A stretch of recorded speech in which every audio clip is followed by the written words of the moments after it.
தந்தி தொலைக்காட்சி நேயர்களுக்கு வணக்கம். நல்லதை சொல்வோம், நல்லதை செய்வோம், நல்லதே நடக்கும். இன்று 11/8/2026 செவ்வாய்க்கிழமை. புனர்பூசம் நட்சத்திரம் இன்றைக்கு காலை 10:23 வரை, பிறகு பூசம். இன்றைக்கு நான் உங்களுக்கு சொல்ல இருக்கிற நல்ல கருத்து, வாழ்வை வளமாக்கும் வைர வரிகள். எங்கே போனாலும் நான் அந்த சில நல்ல வரிகள் இருந்தால் அதை நான் பார்க்கறது. சாதாரணமாக ஒரு ஹோட்டலில் அன்றைக்கி சாப்பிட்டுக்கிட்டேன் மதுரையில். நிமிர்ந்து பார்த்தேன், எதிர்த்தாப்பில் சுவரில் நல்ல நல்ல வரிகளாக எழுதியிருந்தாங்க. அதில் ஒரு அற்புதமான வரி என்னென்னா, உழைக்கும் காலத்தில் உறங்க நேரிட்டால் உறங்கும் காலத்தில் உழைக்க நேரிடும்னு எழுதியிருந்தாங்க. எவ்வளவு அற்புதமான வரி பாருங்க.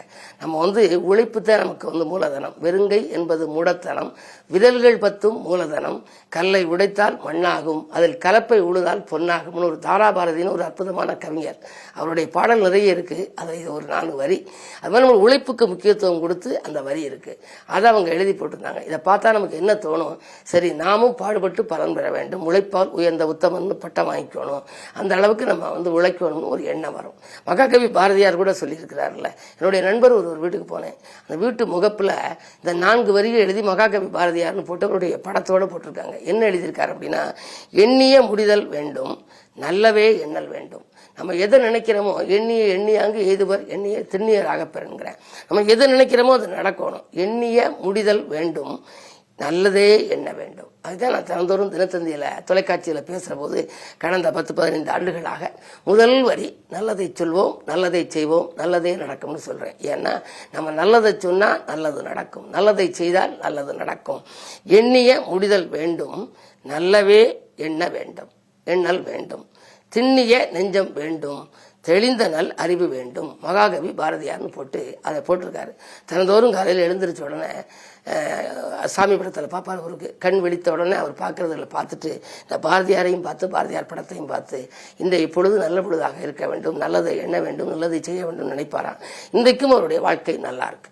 ஆக இப்படி ஒரு நல்ல வைர வரிகள் நம்ம வீட்டில் வச்சிருந்தோம்னா நம்ம கடைப்பிடிக்கிறது மட்டும் இல்லை, நம்மை சார்ந்தவர்கள் வருபவர்களும் பார்ப்பாங்க. ஒரு இடத்துல போட்டிருக்கேன், மகிழ்ச்சி என்பது வாழும் இடத்தில் இல்லை. மகிழ்ச்சிங்கிறது சில பேர் பணம் வச்சிருக்கோம், காசு வச்சிருக்கோம், வண்டி கார் இருக்கு, எல்லாம் இருக்கு, பணியாளர்கள்லாம் இருக்காங்க, நம்ம மகிழ்ச்சியா இருக்கோம்னு நினைக்கிறேன். அது கிடையாதான். மகிழ்ச்சி என்பது வாழும் இடத்தில் இல்லை, வாழும் விதத்தில் தான் இருக்கிறதுங்கிறேன். எப்படி நம்ம வாழ்றோமோ அந்த விதத்துல தான் இருக்கான். இறைவன்கிட்ட போய் ஒரு மனிதன் கேட்டானா, இதையே ஒருத்தர் ஒரு வைர வரியா எழுதியிருக்காரு, நீ எனக்கு என்ன செஞ்சிருக்க, நான் எப்படி வாழ வரும்னு எனக்கு கற்றுக் கொடுன்னு சொன்னாராம்.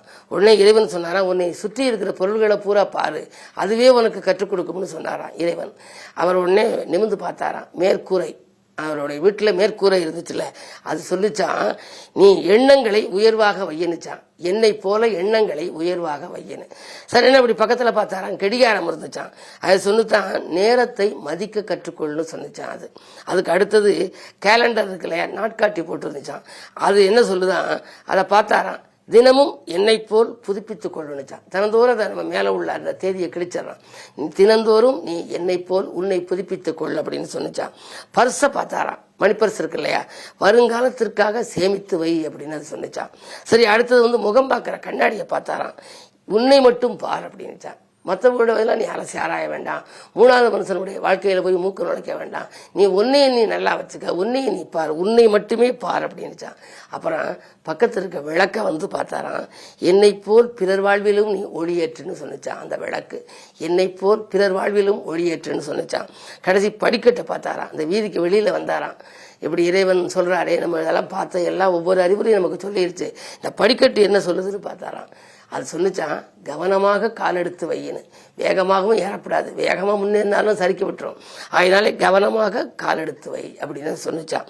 ஆக வாழ்வது எப்படி அதை உணர்த்துறது இந்த பொருட்கள்னு சொல்லி புரிஞ்சுக்கிட்டேன்னு சொல்றாரு.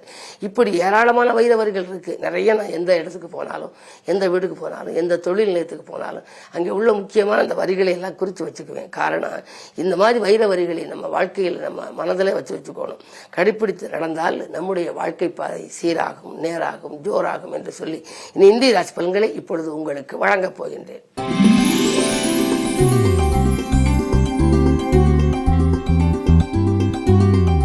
மேசராசி நேயர்களே, உங்களுக்கெல்லாம் இன்று வெளிவட்டார பழக்க வழக்கம் விரிவடைகின்ற நாள். இன்று வியக்கும் விதத்தில் வாழ்க்கையிலே நல்ல திசை திருப்பங்கள் ஏற்பட போகின்றது. நட்பால் உங்களுக்கு நன்மைகள் கிடைக்கும்.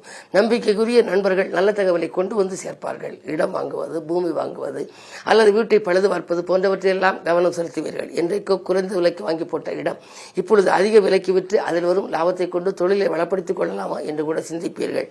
இந்த நாள் நல்ல நாள்.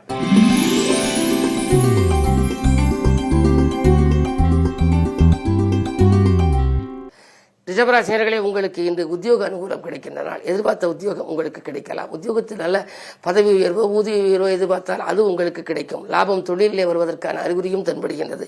3லே சூரியன் இருப்பதனாலே முன்னேற்ற பாதையில் இருந்த சர்க்கல்கள் அகலும். அரசாங்க வேலைக்கு விண்ணப்பித்தவர்களுக்கு அது கைகூடலாம். அரசியல்வாதியாக இருந்தால் புதிய பொறுப்புகள் கிடைக்கும். இந்த நாள் நல்ல நாள், யோகமான நாள்.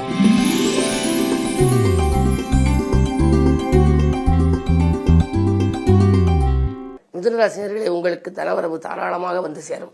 பணம் பல வழிகளிலும் வந்து பைய நிரப்பும் நாள் என்று கூட சொல்லலாம்.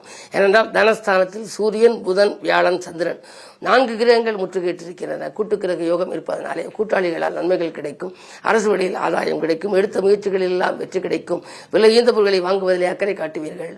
அத்தியாவசிய பொருள், ஆடம்பர பொருட்களை வாங்குவது மட்டுமல்ல, இல்லத்தில் உள்ளவர்களின் தேவைகளையும் பூர்த்தி செய்து மகிழ்வீர்கள். இந்த நாள் நல்ல நாள்.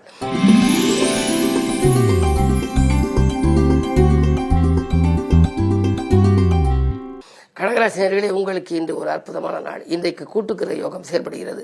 குரு சந்திர யோகமும் இருக்கிறது, புத ஆதித்ய யோகமும் இருக்கிறது. எனவே கல்விக்காக, கலைக்காக எடுத்த முயற்சி கைகூடும். கடமையில் இருந்த தொய்வு அகலும். பெற்றோர் வழி பிரச்சனைகள் நல்ல முடிவுக்கு வரலாம். குழந்தைகளின் எதிர்கால நலன்கிறது நீங்கள் எடுத்த முயற்சிகளிலும் உங்களுக்கு அனுகூலங்கள் உண்டு. அவர்களின் கல்விக்காகவோ, கலைக்காகவோ அல்லது கடல் தாண்டி சென்று பணிபுரிய வேண்டும் என்பதற்காகவோ ஏதேனும் புது முயற்சி செய்திருந்தால் அந்த முயற்சிகள் வெற்றி கிடைக்கலாம்.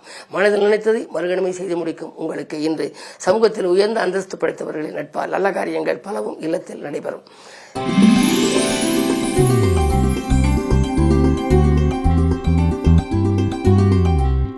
சிம்மராசினியர்களே, உங்களுக்கு இன்று கொள்கை பிடிப்பை தளர்த்தி கொண்டு செயல்பட வேண்டிய நாள்.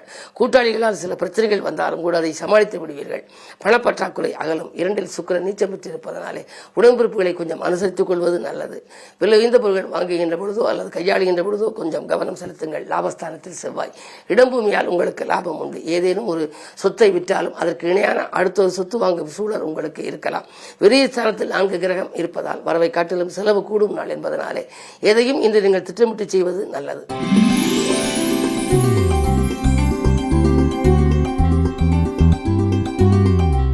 கன்னிராசினியர்களே, உங்களுக்கெல்லாம் எண்ணங்கள் எளிதில் நிறைவேறுகின்ற நாள். கனவுகள் நனவாகும்.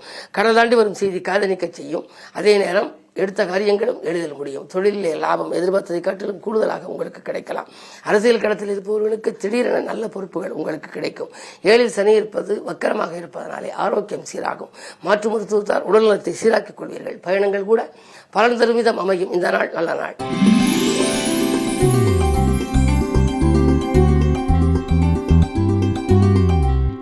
துலாம் ராசினியர்களே, உங்களுக்கு உற்சாகத்துடன் செயல்படுகின்ற நாள். உதிரி வருமானங்கள் வந்த வண்ணமாக இருக்கும். ஆடை ஆபரண சேர்க்கை உண்டு. புதிய சொத்துக்கள் வாங்குவதில் நாட்டம் செலுத்துவீர்கள். பெற்றோர்களின் பிரச்சனை தீரும்.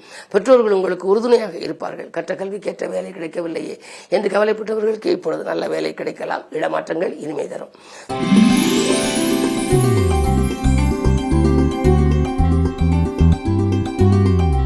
விருச்சிக ராசினியர்களே, உங்களுக்கு நாலாபுரமும் இருந்து நல்ல தகவல் கிடைக்கின்ற நாள். பல வழிகளிலும் இருந்து பணம் வந்து பையை நிரப்பும். கேட்ட இடத்தில் உதவிகளும் உங்களுக்கு கிடைக்கும். 2ஆம் இடத்திற்கு அதிபதியான குரு உங்களுக்கு 9ஆம் இடத்திலிருந்து உங்கள் ராசியை பார்க்கின்றார். தன பாக்கியாதிபதி, தன பஞ்சமாதிபதியாக விளங்கும் குரு பகவான் உங்கள் ராசியை பார்க்கின்றார்.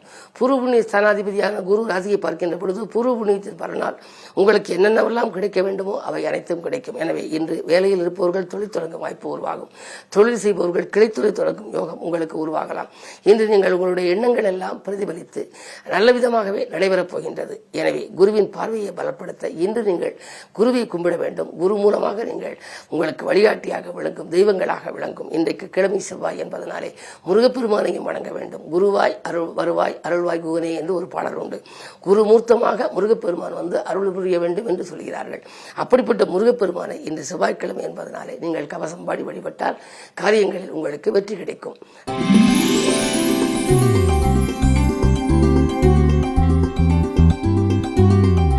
தனுசு ராசினியர்களே, உங்களுக்கு சந்திராஷ்டமம். எதை செய்தாலும் யோசித்தும் இறைவனை பூஜித்தும் செய்ய வேண்டும்.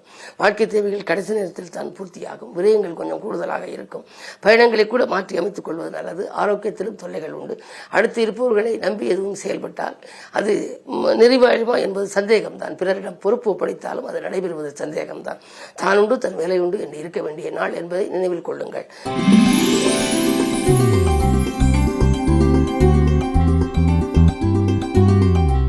மகர ராசினியர்களே, உங்களுக்கெல்லாம் பயணங்களால் பலன் கிடைக்கும் நாள். திட்டமிட்ட காரியங்களை திட்டமிட்டபடி செய்து முடிப்பீர்கள். உத்தியோகத்திலே உங்களுக்கு இழந்த வேலையை மீண்டும் பெறுவீர்கள். ஒரு சிலர் பணி ஓய்வுக்கு பிறகும் அவர்களுக்கு பணி கிடைக்கலாம். 2 ராகு இருப்பதால் செல்வ நிலை நன்றாகவே இருக்கிறது. செயல்பாடுகளில் நீங்கள் வெற்றி பெறுவீர்கள். இல்லத்திலும் சரி உள்ளத்திலும் சரி அமைதி கூடுதலாக கிடைக்கும் நாள் இந்த நாள். எடுத்த காரியங்களை எளிதில் செய்து வெற்றி பெற வேண்டுமானால் குரு பார்வை அவசியம் தேவை. அந்த குரு பார்வை இப்பொழுது உங்கள் ராசியில் பதிவதனாலே நீங்கள் நினைத்தது நிறைவேறும். நிகழ்கால தேவைகள் படிப்படியாக பூர்த்தியாகும். இந்த நாள் நல்ல நாள்.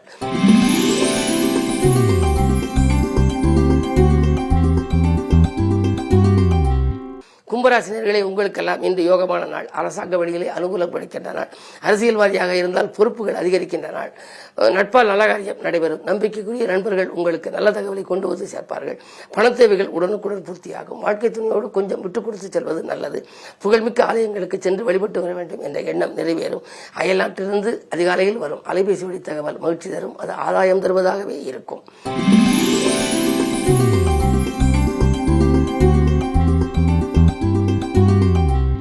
மீனராசினியர்களே, உங்களுக்கு இன்னும் மிகச்சிறந்த நாள். இன்றைக்கு எதை எந்த நேரம் செய்ய நினைத்தாலும் செய்ய இயலும். வருமானம் ஒருபடி உயரும். வாய்ப்புகள் வாயில் தேடி வரும். உத்தியோகத்தில் உயர் அதிகாரிகளின் பாராட்டுகளை பெறுவீர்கள். திருமண தடை அகலும். வருமோ வராதோ என்று நினைத்த பாக்கிகள் கூட வசூலாகலாம். சூரிய பலம் நன்றாக இருப்பதால் பிள்ளைகளுக்கு அரசு வேலை கிடைத்து மகிழ்ச்சி அடையப் போகின்றீர்கள். இந்த நாள் இனிய நாளாகவே உங்களுக்கு அமைகின்றது. மேலும் இனிய நாளாக அமைய கிழமை செவ்வாய் என்பதனாலே முருகப்பெருமானை வணங்குவது நல்லது. மேலும் விவரங்கள் அறிய தினத்தந்தி படியுங்கள்.